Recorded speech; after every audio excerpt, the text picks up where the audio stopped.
thank you so much for joining us. We have a fascinating conversation over the next few minutes looking at what's next for live events. So we're all here in this beautiful arena. We are gathered together. We are bumping into each other. We're sharing coffees. But as we know, COVID shook everything up. It also accelerated a process that was already in train in terms of what's possible when it comes to virtual events. So you just heard the names and the titles of the guests that I'm joined here with today. But I want to give you a bit more insight. So from movies and TV shows to apps, music, sports, and gaming, Dolby transforms the science of sight and sound into spectacular audio and video experiences for billions around the world. You'll know the brands from Dolby Atmos, Dolby Vision, Dolby Cinema, and Dolby.io. Marie is the Senior Vice President of Dolby.io, and we're going to talk to her a little bit about what they do and how they are transforming the game. Alongside Marie, we have Todd Greene, and widely recognized by the developer community and used by over 2,000 customers worldwide.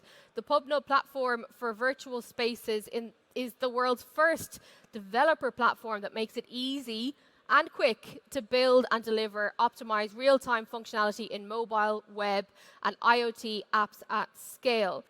Marie, if I could start with you, can you just explain, how far away are we from getting immersive virtual experiences that are on par, if not better than, real-life experiences?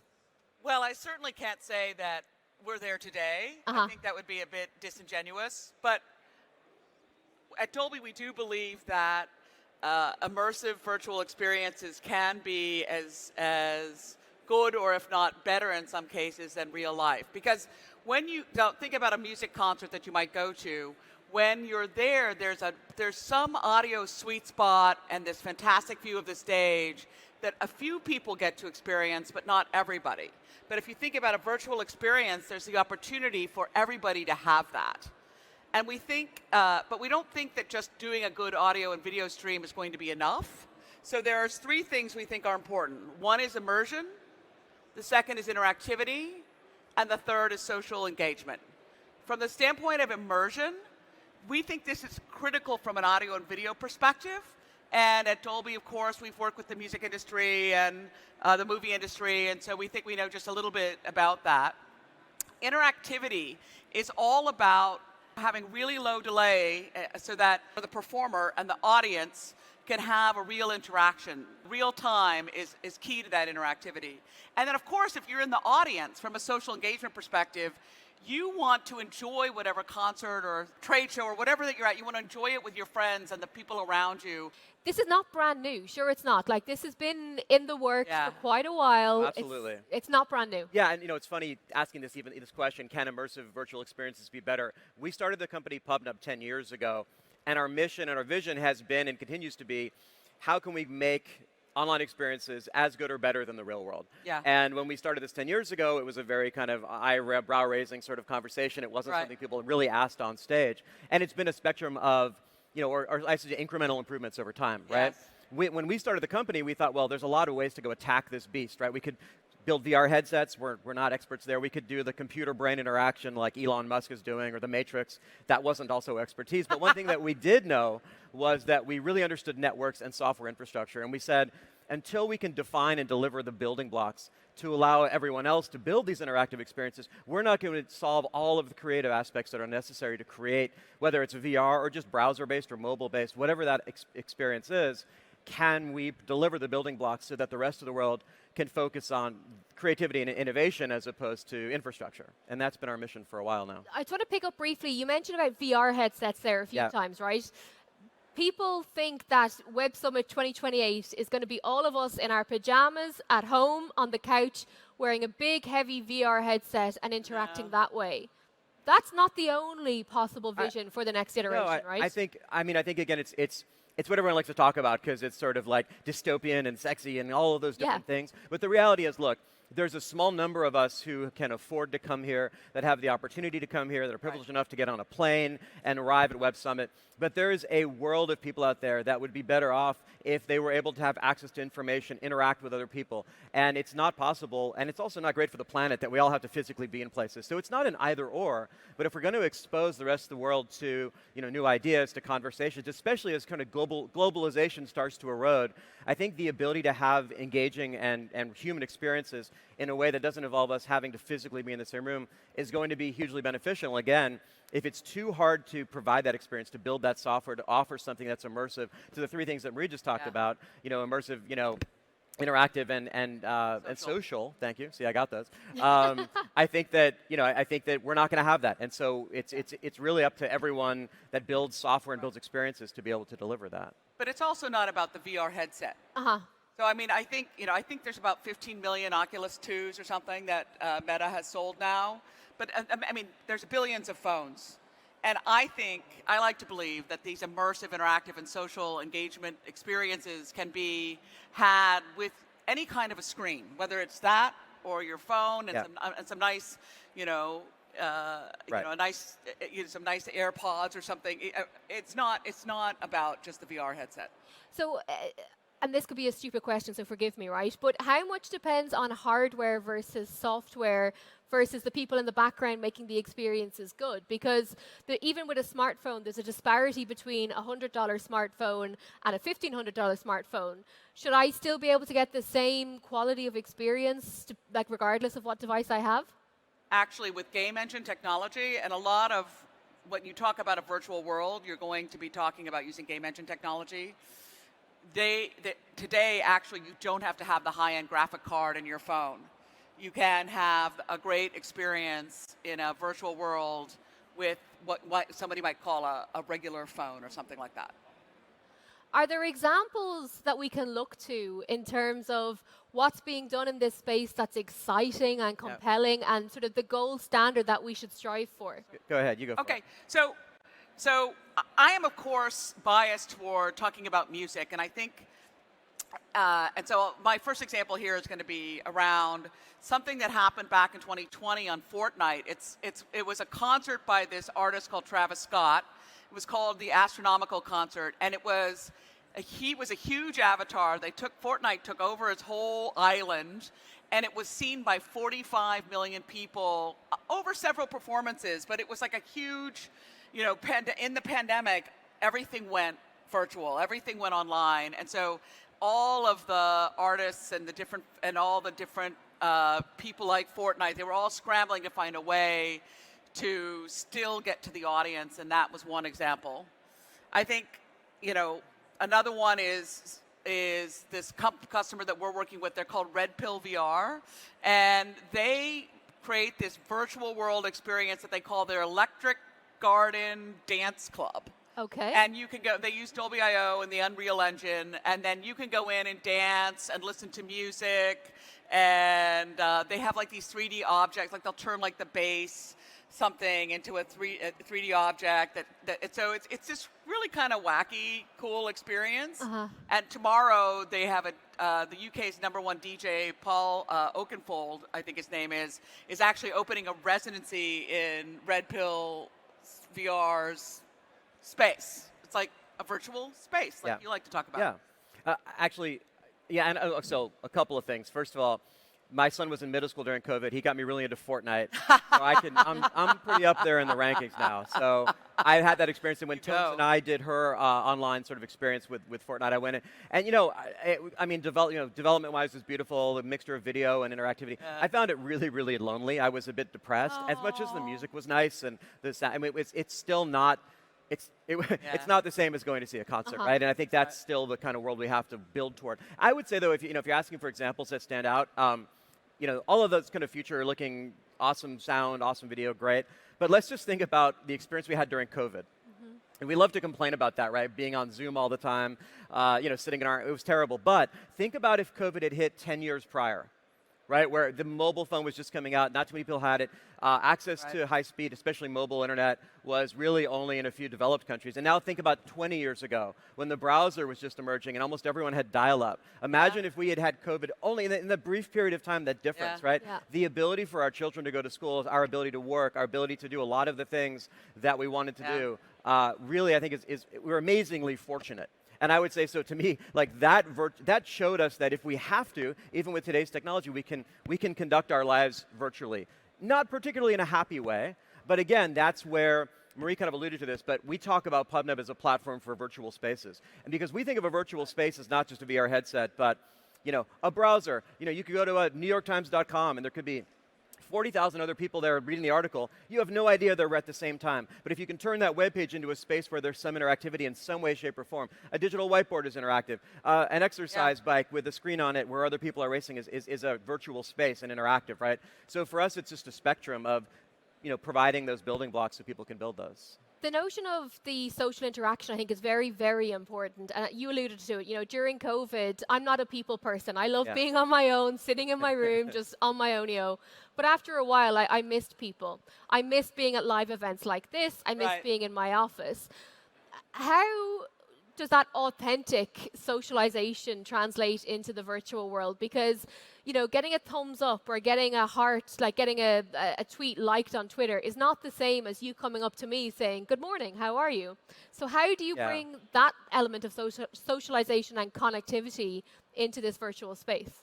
I don't have a perfect answer for that. I think there's a good psychology and sociology question there. I think what Dolby's doing is great just around audio is such an important and overlooked part of that experience. We focus so much on video, but we have 5 senses. Some people believe even more, right? Yeah. And we're just focusing on that one visual sense.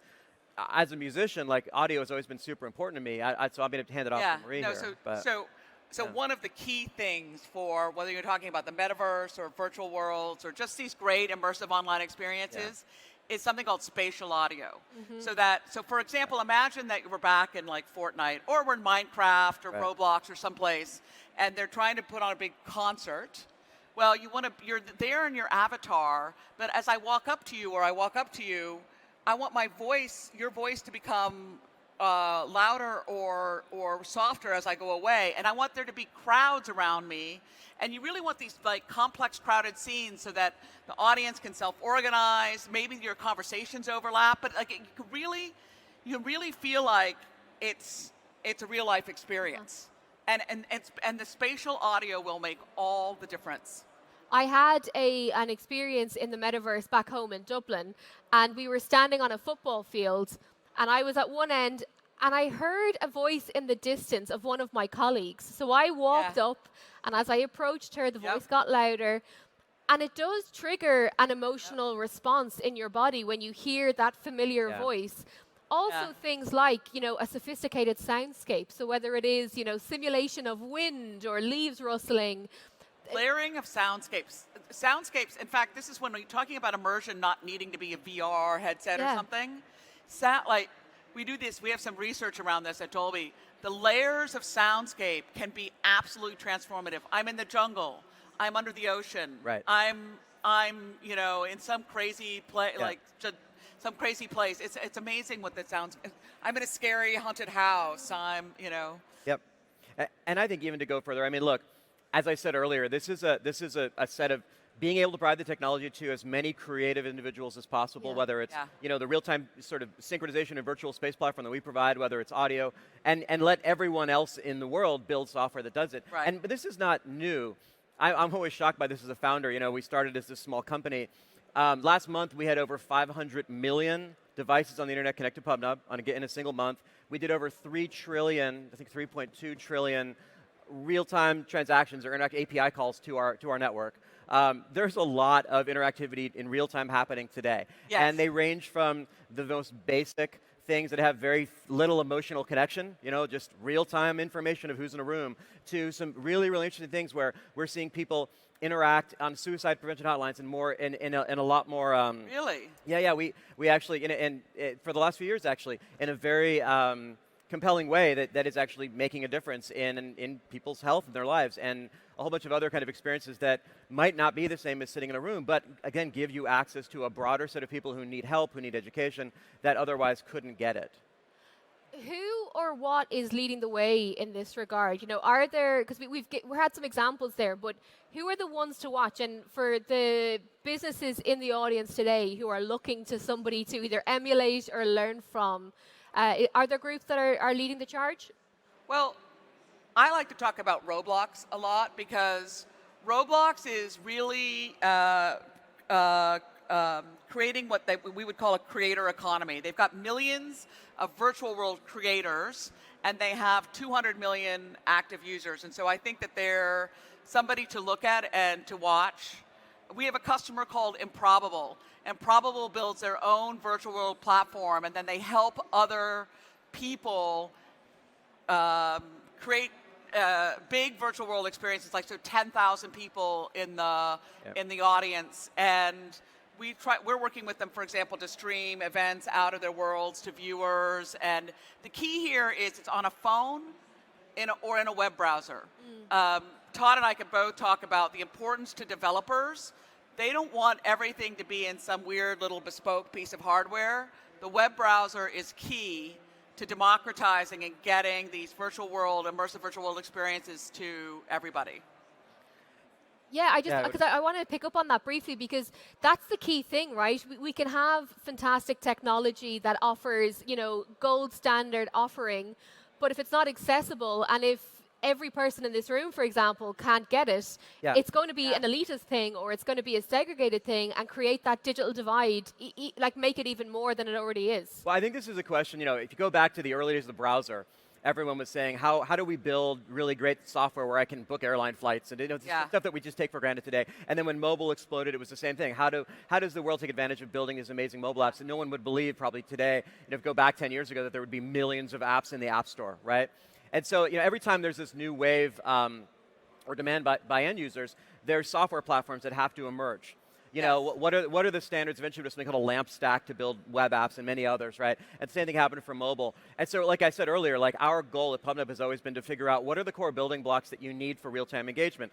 We have literally been focused on this for 10 years, right? So whether it's, you know, real-time communication through low-level messaging, whether it's presence detection, I want to know how many people are in this virtual room with me, whether it was doing, you know, all these really buzzwordy terms like edge compute. Well, what does that really mean? You know, it's not just a buzzword. It means that you can actually do things at the edge so that as real-time interactions are happening, you can monitor, you can block bad users, you can translate languages, you can do machine learning on a bunch of other things that are happening in that virtual space.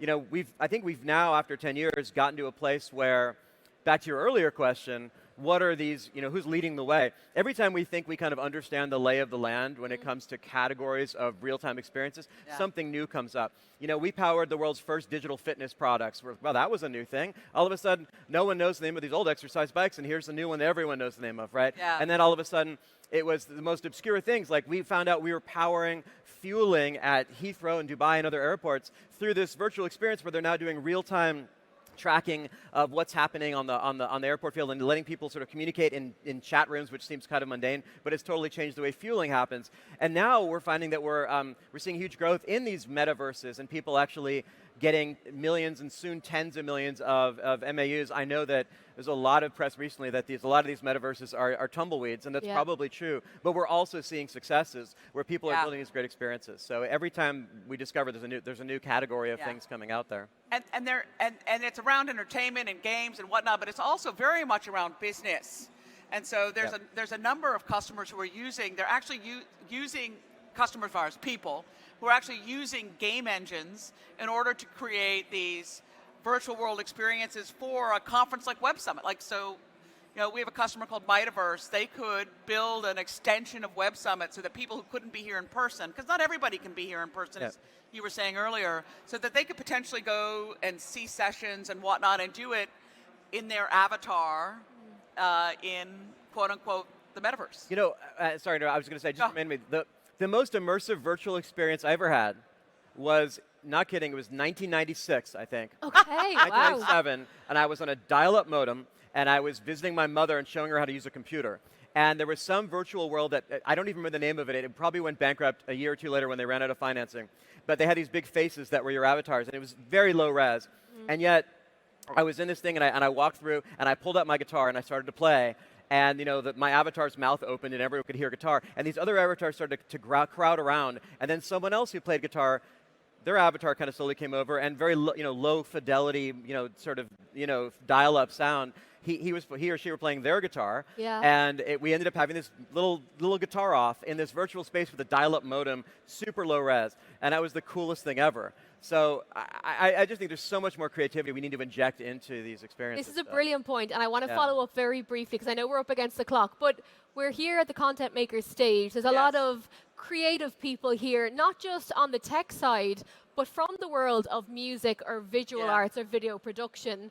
Does this present a great opportunity for creators who are looking to get involved and maybe provide soundscapes or get into the production side of this world to ensure that they are availing of the brilliant Dolby technology, or to offer the best experiences possible to audiences around the world? Well, so each of the purveyors, if you will, of the metaverse is creating tools so that folks can do that, so that the musicians and the artists and anyone else who is thinking of themselves as a game or something creator can build things. However, none of it is the same. And so I think one of the things that we have to do in the industry is figure out how we can potentially standardize and make it so that, honestly, the promise of the metaverse is supposed to be that you can cross through all of these different virtual worlds and have experiences with people and enjoy your music or your art or your soundscapes or whatever by moving through them. And when all the tools are different, it makes it kind of hard. And that's, I think that's what's really fantastic about what you do at PubNub is like in you, and it's also the power of the API, is you're connecting it to all of these different places. Yeah, I think ultimately, it's the creatives and artists that build experiences that are human, right? And to Marie's point, like it's sad to me a little bit today that if any of you decided to dedicate the next 5 years of your life building an amazing virtual experience, you would still have to spend 6 to 9 months figuring out, well, what are the core technologies I need? Where are the platforms? And of course, the answer is PubNub. But seriously, I think seriously though, it's not the standards. It's not codified yet, which means that there's still restrictions in what a creative person can do. We just got an invitation actually at Dolby. Literally today, to be part of this Metaverse Standards Committee with W3C and a bunch of the. So I think that's the power of standards, and that's the power of. But I also think that one of the wonderful things about this world of software is it's whatever a developer can imagine, I really think can be made possible. And things like the pandemic really pushed us. And so now there's all kinds of ways that creatives can interact with one another. It's just, and build things that millions of people can potentially, or billions of people can enjoy. It's just, not all of it is as easy as we would want it to be, right? Yeah.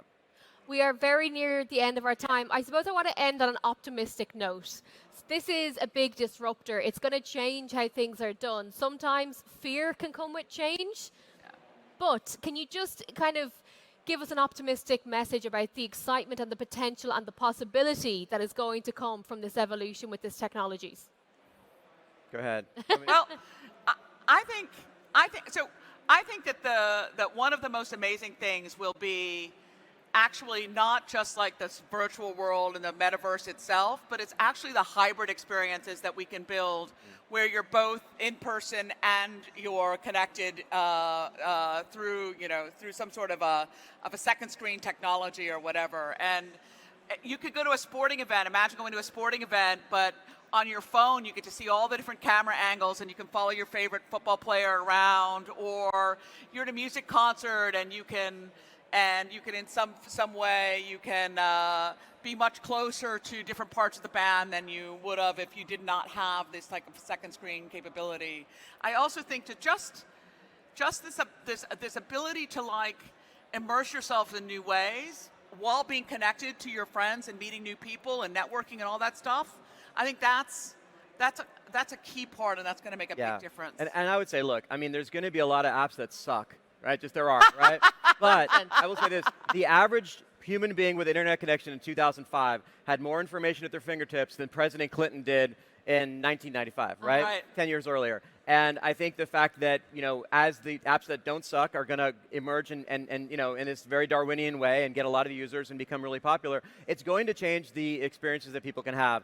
And yes, there's going to be a lot of bumpiness along the way. There already is. There's a lot of negative press and some positive press. But ultimately, we're talking about the fact that, our children and our children's children have a very different life experience. And a lot of it's going to be because a lot of the interactivity they have is not going to be in person. And so those experiences are going to be really crucial, I think, to how we evolve. And think about that generation. They're growing up with these game engines. And so they're going to be well positioned to take advantage of all of this. It's the new normal, right?